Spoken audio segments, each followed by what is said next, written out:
नमस्कार दोस्तों, आज मैं एक नए टॉपिक के साथ आया हूं जिसका नाम है कैपेसिटर।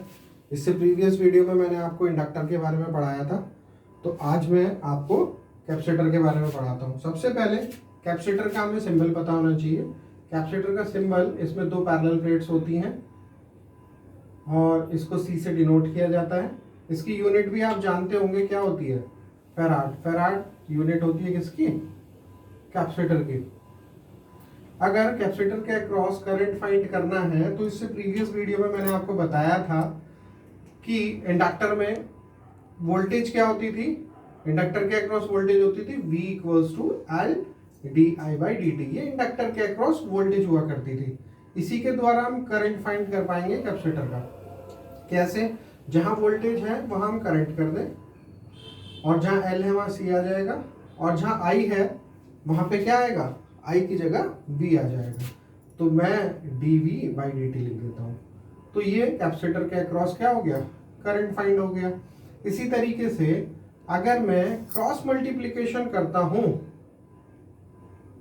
इसी में ही क्रॉस मल्टीप्लिकेशन कैसे करूंगा? I और C को मैं इसके I के नीचे रख दिया है डिवाइड में, और dt क्रॉस मल्टीप्लिकेशन कर दिया है, और यहाँ पे मैंने dV लिख दिया है।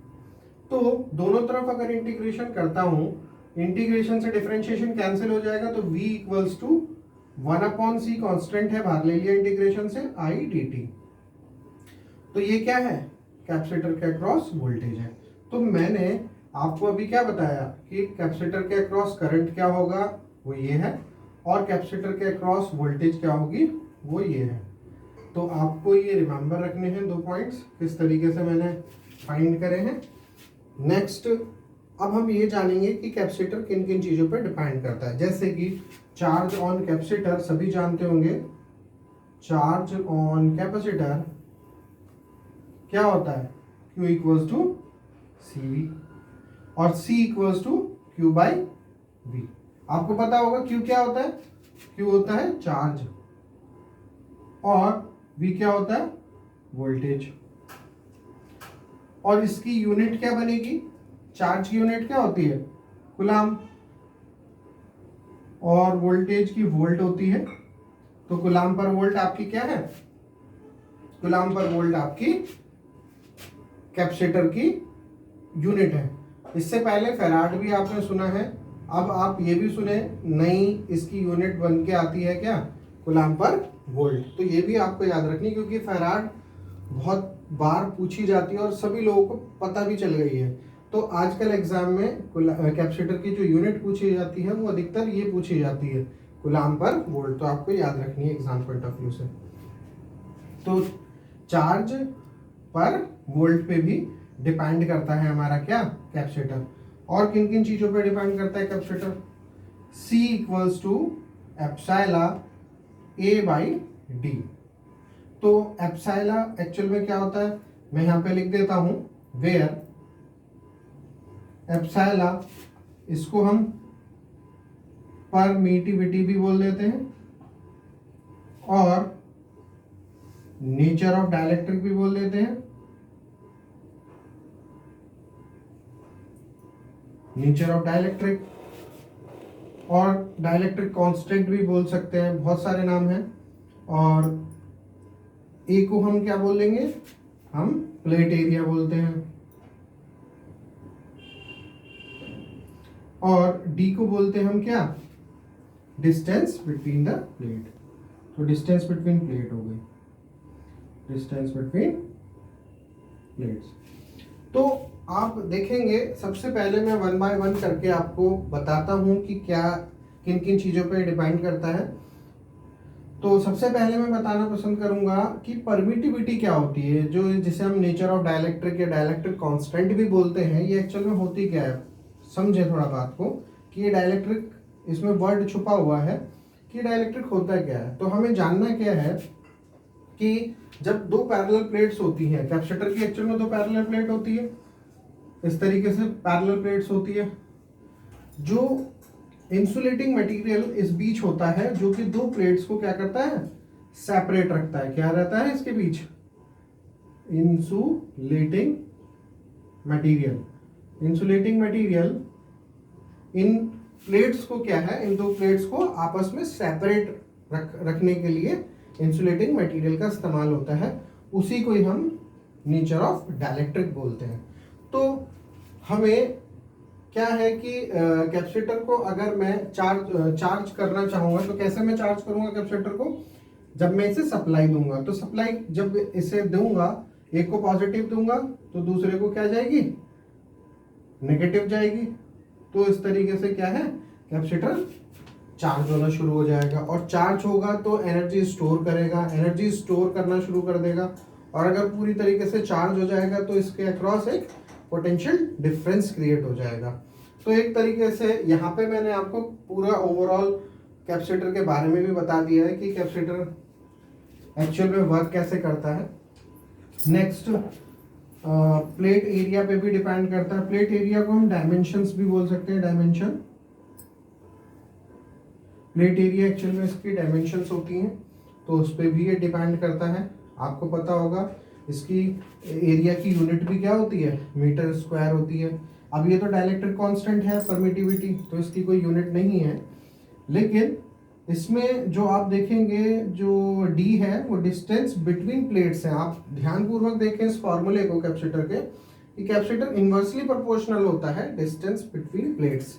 अगर मैं डिस्टेंस बढ़ाता चला जाऊंगा प्लेट्स के बीच, तो कैपेसिटर क्या हो जाएगा, गिरता चला जाएगा, यानी कैपेसिटर की वैल्यू भी उतनी गिरती चली जाएगी। तो आपको इन सब के बारे में जानना है कि कैपेसिटर किन किन चीज़ों पे डिपेंड करता है।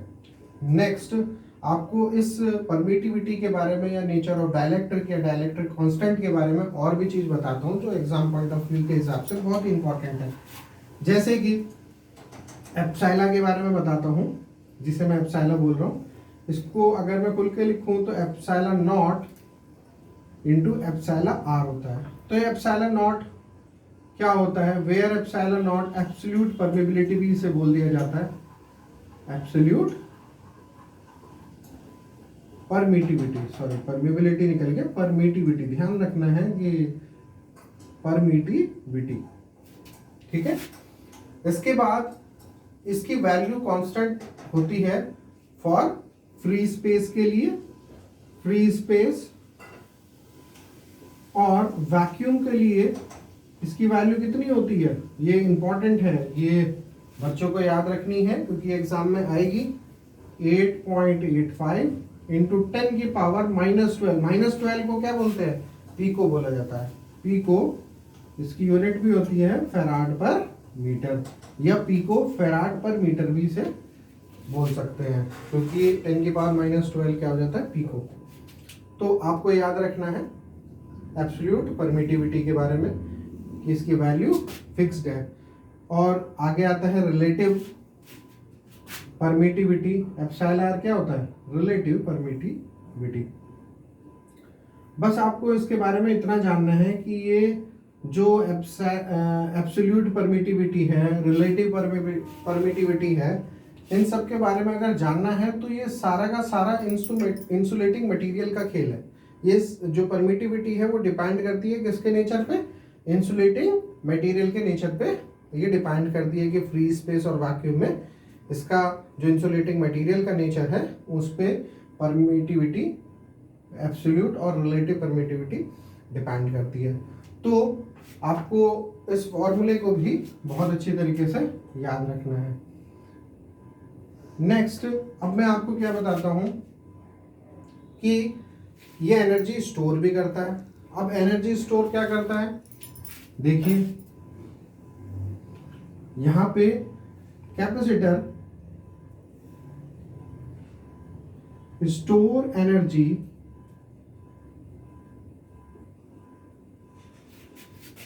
in the form of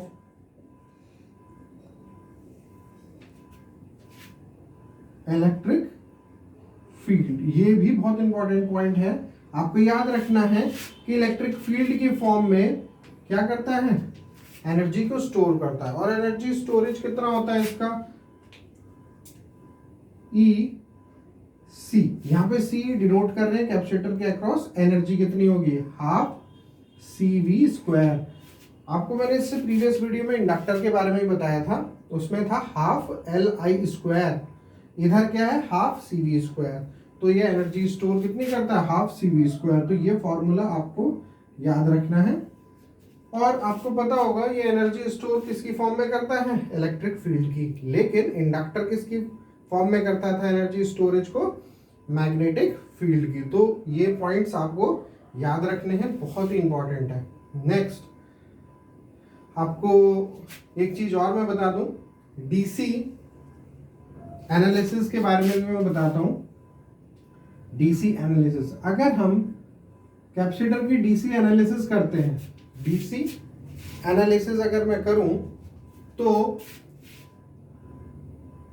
क्या होगा कि मैं डीसी सप्लाई दे रहा हूं किसको, कैपेसिटर को। तो क्या होगा, क्या बिहेव करेगा कैपेसिटर। तो आपको हमेशा याद रखना है कि याद किस तरीके से रखना है, कैपेसिटर एक तरीके से ओपन सर्किट बिहेव करता है। सबसे पहले ओपन सर्किट कैसे बिहेव करता है ये भी आपको मैं बता देता हूँ।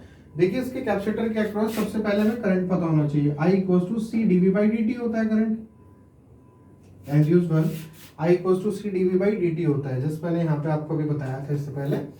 तो क्योंकि कांस्टेंट होती है डीसी पे क्या होगी, वोल्टेज कांस्टेंट होगी, वैरी नहीं करेगी वोल्टेज। तो यहाँ पे एक तरीके से वोल्टेज वैरी कर रही है विद रेस्पेक्ट टू टाइम, क्योंकि हम डीसी की बात करें तो वोल्टेज यहाँ पे वैरी नहीं करेगी। क्यों नहीं करेगी टाइम के साथ वैरी, क्योंकि डीसी की बात कर रहे हैं, कांस्टेंट रहेगी वोल्टेज। तो यहाँ पे वोल्टेज क्या हो जाएगी, 0। इस कारण से I बराबर कितना हो जाएगा, 0 एम्पियर। इसका मतलब 0 एम्पियर, तो ये तो ओपन सर्किट की कंडीशन हुई। किसकी कंडीशन हुई, ओपन सर्किट की कंडीशन है ये भी मैं प्रीवियस वीडियो में पढ़ा चुका हूँ कि ओपन सर्किट क्या होता है, ओपन सर्किट की कंडीशन क्या होती है। तो ये आपको याद रखना है। ओपन सर्किट के अक्रॉस भी आपको पता होगा कि रेजिस्टेंस क्या होता है।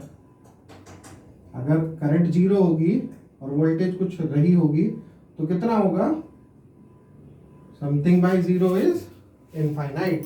तो इसके अक्रॉस भी इनफाइनाइट ओम रेजिस्टेंस होगा ओपन सर्किट की कंडीशन। यानी कि एक तरीके से ये जो मैंने फिगर ड्रॉ करी है, ये एक तरीके से क्या होगा, कैपेसिटर ओपन सर्किट बिहेव करेगा। जब मैं डीसी सप्लाई दूंगा तो कैपेसिटर किस तरीके से बिहेव करेगा, एक तरीके से ओपन सर्किट बिहेव करेगा। तो ये भी एक इंपॉर्टेंट पॉइंट है डीसी एनालिसिस का।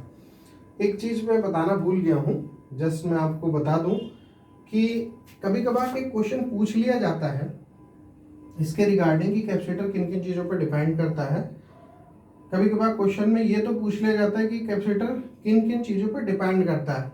ये तो सबको समझ में आता है कि एप्सिलॉन ए और डी पे ये डिपेंड करता है। लेकिन कभी कभार क्वेश्चन थोड़ा उल्टा भी पूछ लिया जाता है कि कैपेसिटर किन चीज़ों पर डिपेंड नहीं करता।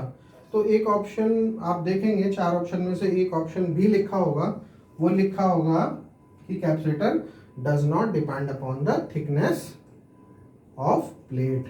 तो ये भी आपको याद रखना है, कैपेसिटर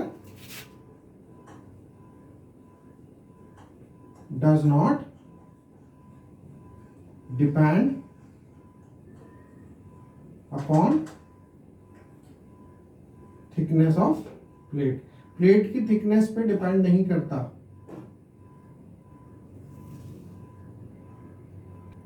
तो ये भी आपको याद रखना है, ये भी बहुत इंपॉर्टेंट पॉइंट है। एग्जाम पॉइंट ऑफ व्यू से ये भी एक बहुत इंपॉर्टेंट पॉइंट है। तो आपको आज मैंने कैपेसिटर के बारे में बताया। कमेंट बॉक्स पे लिखिएगा किस किस तरीके की मैं वीडियो आपको अपलोड करके दे रहा हूँ, अच्छा लग रहा है या नहीं लग रहा। तो ये भी मैं जानना चाहूँगा कि मेरी वीडियो में मैं और क्या सुधार कर सकता हूँ। तो आप ही लोग से पता लगेगा मुझे। तो आज के लिए इतना ही, नमस्कार।